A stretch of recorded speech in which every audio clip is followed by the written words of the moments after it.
All right, welcome back to the Dental Domination Podcast. My name is Dan Bryan. I'm the co-founder at Dentalscapes. I'm not here to talk about that today, as I hope listeners will be familiar with, but I am here, episode 22, to talk with a very special guest, Kevin Henry, and we are going to be talking about something that I think is near and dear to both of our hearts today.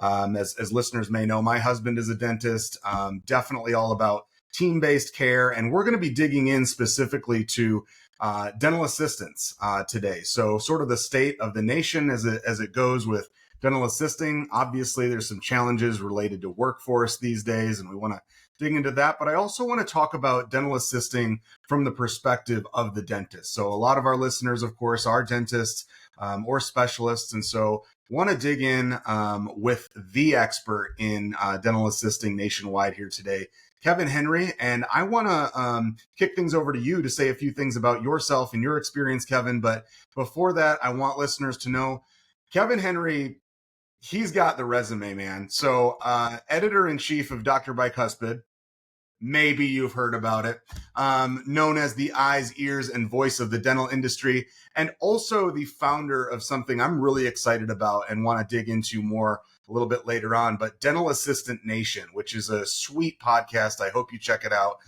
If you're interested in all things dental assisting, I think one of your recent episodes, you dug into social media and dental assisting. So it's really interesting stuff. But Kevin is also a nationwide speaker, goes on the road, talks about all things dental assisting, represents Dr. Bicuspid and Dental Assistant Nation. And he really is, in the words of his LinkedIn profile, a champion of dental assistance. So I appreciate your service to the profession, Kevin, and thank you so much for joining us. It's a real honor. Dan, I'm glad to be here. And anytime we can talk about dental assisting and what's going on out there, I'm always down for that. So I really appreciate you having me. Cool. Yeah. So what can you tell us a little bit more about your background? How did you get into dental journalism, for one? And how did you end up focusing on dental assisting specifically as sort of a passion project? Yeah, I'm blessed that I've been in the dental journalism world for the last 25 plus years. I was the managing editor for Dental Economics. That's where I started my career, Cool. and then moved over to the editor-in-chief at Dental Products Report before becoming editor-in-chief here at Dr. Bicuspid. And I was honestly fell into it. I was in sports public relations, and the company I was working for left my hometown of Tulsa, Oklahoma to move to Kansas City. My daughter was 6 months old at the time, and I couldn't move her away from her grandparents. I knew that would be a bad thing. Oh yeah, that's a cardinal sin right there. Yeah, so I stayed in Tulsa, and luckily there was a managing editor position in dental economics that was open. I applied for it. I have my master's in journalism. I'm a journalist by trade. Sweet. And so it's just been something that I've been so lucky to meet so many great people in this industry, and they've helped me so much along the way to get to where I am today. I'm very blessed by that. Yeah, man. Love it. Love it. And like I said, I do hope that folks listening in check out your podcast. Thanks. Really valuable stuff there. And I'm excited to see what you do with Dental Assistant Nation in the months and years ahead. Just to kick things off, let's take a look at dental assisting across the country today. So obviously this is, in all aspects of dentistry, a very transformational time within the profession. And we're also dealing with a lot of workforce issues. And so dental assisting is really, along with hygiene, at the forefront of that. What would you say is the state of dental assisting in America today? And, what should folks know about the field? I think that, a lot of times whenever I talk to people about dental assistants, they always say, well, COVID hit, and then all of a sudden it was hard to find dental team members after that. Yeah. And I go back and I look at the years before COVID. And if you go back and look at some of the statistics, we were actually starting to lose dental assistants before COVID hit. And all that the pandemic did was put the gas pedal down and make us lose even more. So, estimates tell us that there's about 320,000 dental assistants right now in the United States. Yeah. And the scary thing is, we worked with Danby, the Dental Assisting National Board, Dale, which is their sister that works with all the education, as well as the American Dental Assistants Association. We did a big study with them. And one of the things that we're finding is that we're on the precipice of losing, and I'll talk about this in just a minute, a third of all the dental assistants that are in practice right now. Are So you saying it's going to get worse? going to get, I know, and I know you hoped I was going to bring some sunshine I and rain. know. But this is the message I'm trying to get out there, is that we are starting to see a lot of dental assistants that are going to age out in the next 5 years or pursue other opportunities, whatever that might be. Okay. So if you have a dental assistant in your practice that you love, that you Yeah. trust, this is the time to make sure that he or she knows how valuable that Lock it person down. is. Yeah, lock it down. This is the Yeah. time to do that, because as bad as it has been to try to find team members around the country, I hate to tell you, it is going to get worse. Yeah. So, talking about the workforce shortage, talking about, the rise in pay, obviously we're dealing with inflation as well now. What are you hearing from dentists that you talk to, practice owners around the country, as it pertains to DAs right now? What are some of the common themes that you're hearing? One of the most common things I'm hearing is that a lot of times they're surprised whenever their dental assistant hands in the notice saying, I'm going to go work across town, or I'm Yeah. going to go do something else. And that's where I think we've got to do these stay interviews, where we're talking to our assistants ahead of time before they leave about their hopes, their dreams, how they're doing, are they happy, all these different things that Yeah. maybe aren't in the comfort level for dentists. But Yeah. these are the conversations we need to have with our team members right now, so you don't have that surprise, because Yeah. I'm hearing so much about trying to find those team members, then to replace the ones who have left is such an arduous task. Yeah. And Yeah. so my goal is, for being on this podcast, whenever I'm out speaking at Greater New York or Chicago Midwinter or wherever it might be, is to Yeah. remind dentists this is the time to make sure you are in that lockstep with your team members about their careers, their futures, their hopes, all that good stuff. Well, you really teed me up here, because I want to dig into that specifically. So obviously retention is sort of the name of the game right now. And you mentioned it yourself, now is the time to really secure that workforce, to really keep the team that you want in place.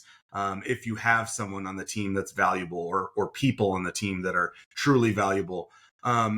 What would you advise dentists consider now, as far as tweaks to the practice culture and that sort of thing? What's most important when it comes to retaining dental assistants in today's influx environment? I will tell you, a lot of dentists that I speak with at Seattle Study Club meetings or whatever, they come up and they say, well, what if I give them $1 or $2 more an hour? What if we give them a raise? And I will tell you, the vast majority of assistants I talk to, that's nice, but it's a Band-Aid on the situation. It's not something that's going to cure the problem. These men and women, to be perfectly honest, they want to come in, they want to have a drama-free day, they want to go home. And so I think you hit the key word, culture. What does that dental practice culture look like? Do they enjoy what they do? Do they feel like there's opportunities for them to grow in their careers, advance in their skills? And I think those are the things that they're looking for, much more than how much they're going to take home at the end of the day. They want to feel fulfilled. They want to feel like that they are safe. They want to feel like that they're heard. And I think if you have those things in your practice, that means so much to today's dental assistant. Yeah, and I think you really hit it there, because I know, I'm of a, I would not say a young generation. I wish I could say that, but I know for younger people, for Gen Z and millennials, I think a lot of folks are really looking for, like you said, not just a paycheck. That's important, obviously, and a good paycheck, but they're looking for purpose and they're looking for fulfillment. And so I love what you said there, and about creating a culture that really emphasizes that. Sort of more broadly, though, beyond just retention, what do we've got a lot of dentists listening to this podcast, and a lot of practice owners. What and there are men. I'm in no means trying to diminish what dentists know about dental assistants and their world. But what do you wish that more dentists realized about the dental assistants on their team, their role, their impact, their importance? What would you say to that? The biggest thing I would say is that you have to understand that dental assistant is really the bridge between your patient and the practice. Whenever you leave the room and you tell Mrs. Jones that she needs a crown, eventually when you leave the room, Mrs. Jones is going to turn to that dental assistant and say, what do you think? And that's the chance when you've got to make sure that your dental assistant is right there, has the same mentality as you, has the clinical and the communication skills to Yeah. explain to Mrs. Jones why she needs that crown. Yeah. I've heard countless tales of how it's actually the dental assistant that closes the, dare I say, sale Mhm. more times than anybody else, because that patient trusts the dental assistant, sees Man, that is her spot as on. And we always talk at Dentalscapes about the role of, we do online marketing, so we're not intimately involved in the practice, the inner practice marketing.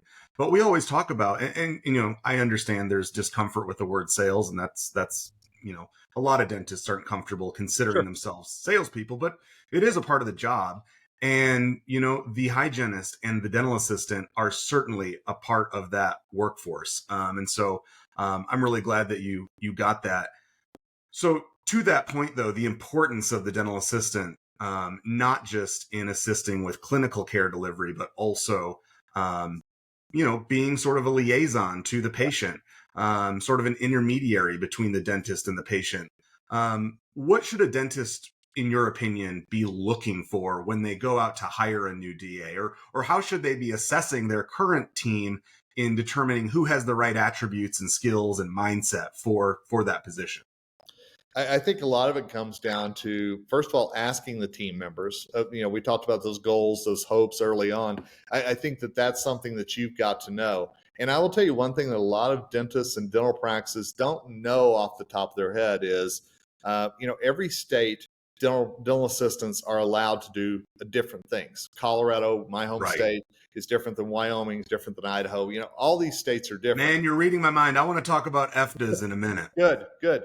Because that's what I strongly encourage. If you're listening to this, know what your dental assistants can do legally in your state to impact the bottom line. Yeah. And then work with that dental assistant to make sure that he or she has the skills, has the knowledge, and the confidence to actually do those things. But you know as well as I do, Dan, a lot of times that dentist has to actually then step back and let the Yeah. dental assistant do it.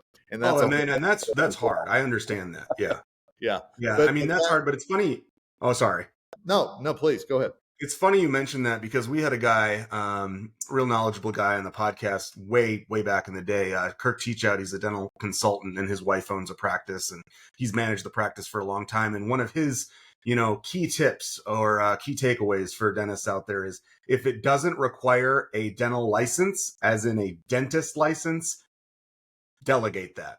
And Absolutely. there are so many opportunities for dental assistants, depending on scope of practice, Right. to assist in that. And so, I love what you said there. I think that's real true.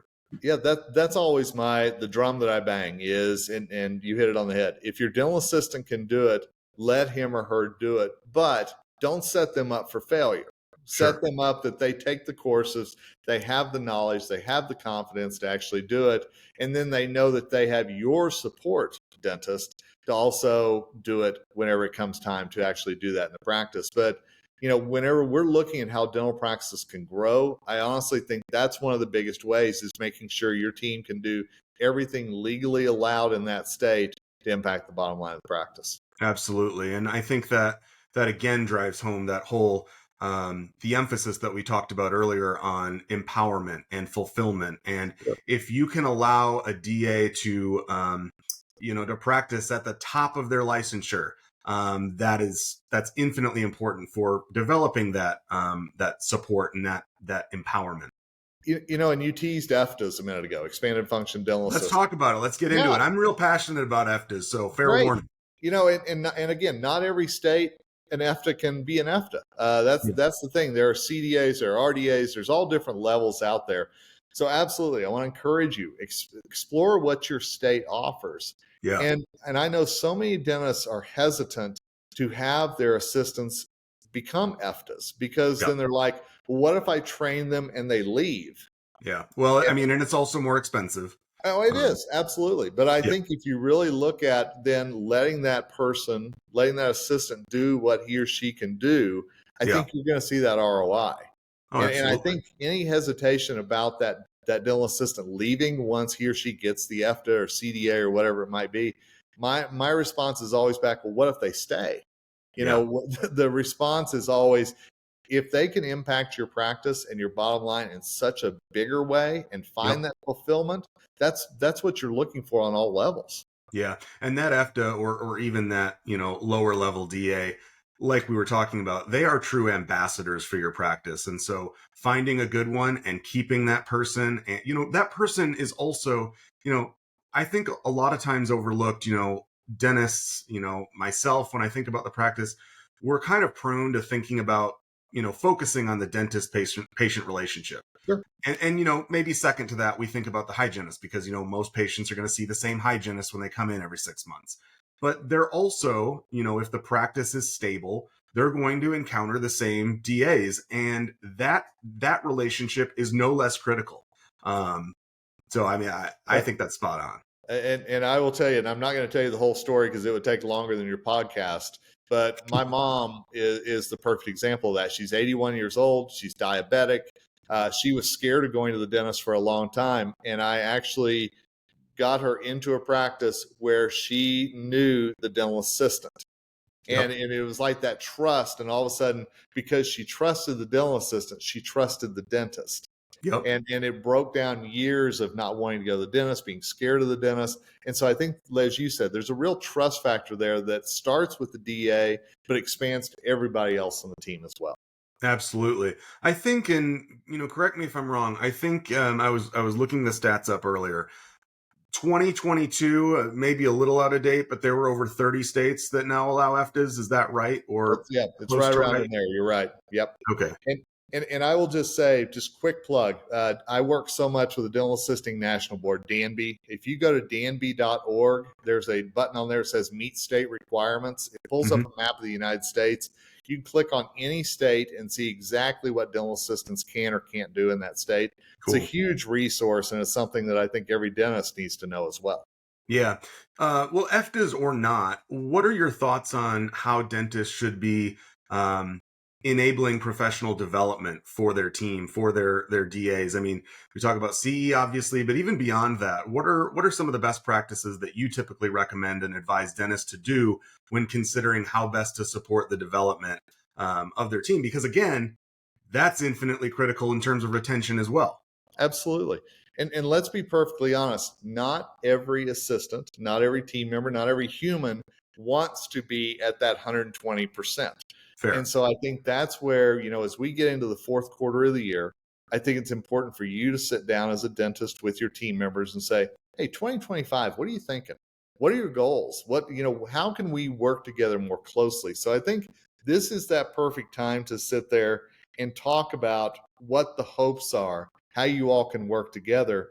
But absolutely, as you mentioned, there's CE courses. I think that a lot of times we overlook the role that sales rep, that distributor rep or equipment rep, whoever comes into your practice, asking him or her about those things that you can do to improve in your software, improve in your knowledge of your technology, things like that as well, that your dental assistant may be using a small fraction of the technology that you paid for. Are there things that you can learn to even open that up as well?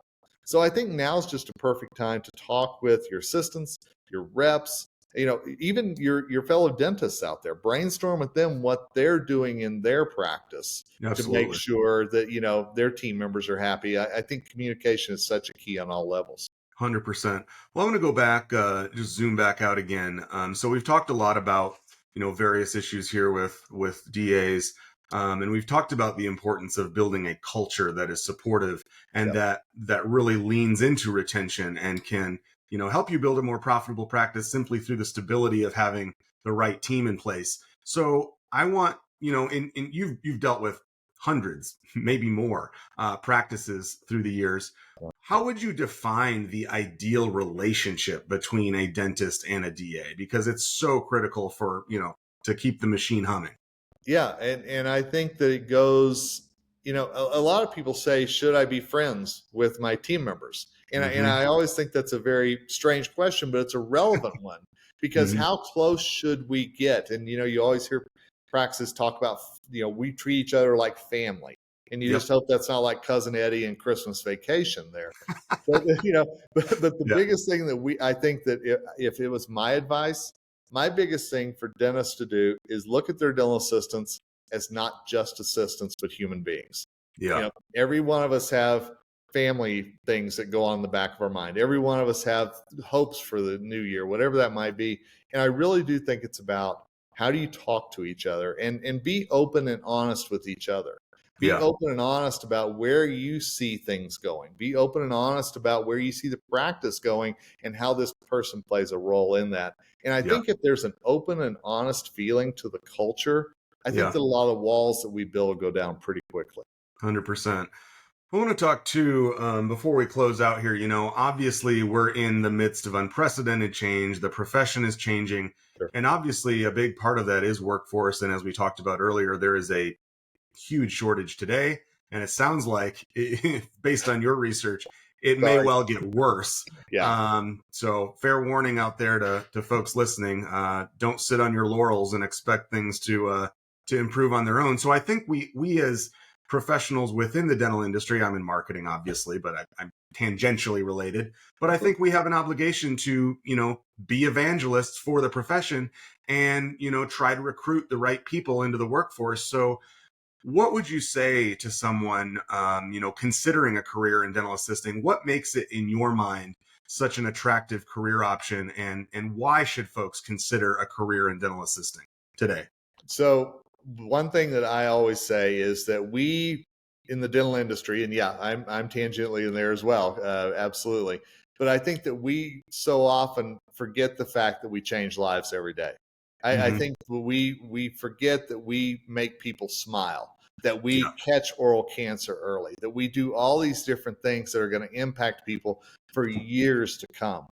So we talked earlier about these millennials and the Gen Zers and that they want somewhere that they feel like they're going to make a difference. We Yeah. need to be explaining to the next generation of dental assistants that this is the place where you change lives, that you Yeah. actually do make a difference every day. You're not just going in and punching the clock and hoping you get a lunch break and then you leave. No. It's something different with every patient. It's Yeah. something different where you're going to need to put your mind, your skills to use. And Yep. every patient is an opportunity to make sure, again, that they walk out of there that their life is a little bit better than it was. Love it. Love it. Well, Kevin, I can't thank you enough for dropping by today. I have truly enjoyed this conversation. And I actually have a background in journalism also. And I got to tell you, it's a hell of a lot easier to interview another journalist who kind of knows the ropes and how it all plays out. But anyway, I have really enjoyed this conversation. I do hope that you come back on at some point in the future if you're willing. But before we close on out, what can you tell us about Dr. Bicuspid, but maybe more relevant to this conversation? What are you doing with Dental Assistant Nation, and what can folks expect, and how do they tune in or get involved if they want to? Yeah, let me kick the Dr. Bicuspid here real quick. Absolutely, would love to have you all. It's a free newsletter that comes out every day at 3:30 Eastern time. We try to put news, tips, whatever in there. So go to drbicuspid.com.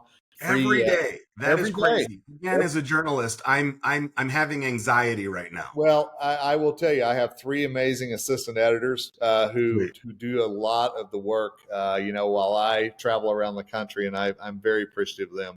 But yeah, drbicuspid.com. We'd love to have you as a subscriber. And then absolutely, if you want the insight into what assistants are doing, every week I put out a podcast, Dental Assistant Nation. I've done it for 5 years now. I try to bring in experts from around the industry that are really tuned into what dental assistants want and need. And I'm also going to plug that while,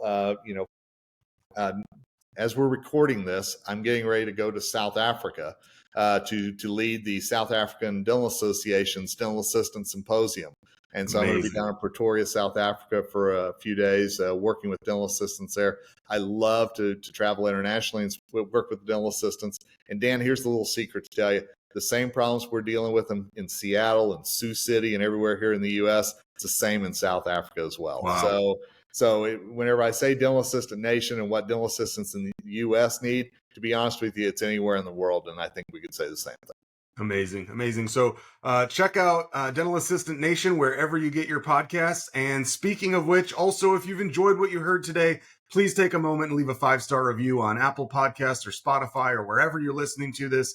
Really appreciate it. And as always, thank you so much for tuning in. And Kevin, thank you. I can't tell you how much I've enjoyed this conversation. So thank you so much. Hey, my honor, and I'll look forward to being back for sure. All right, man. Sounds good. We'll take care and we'll talk soon. Thanks. Bye.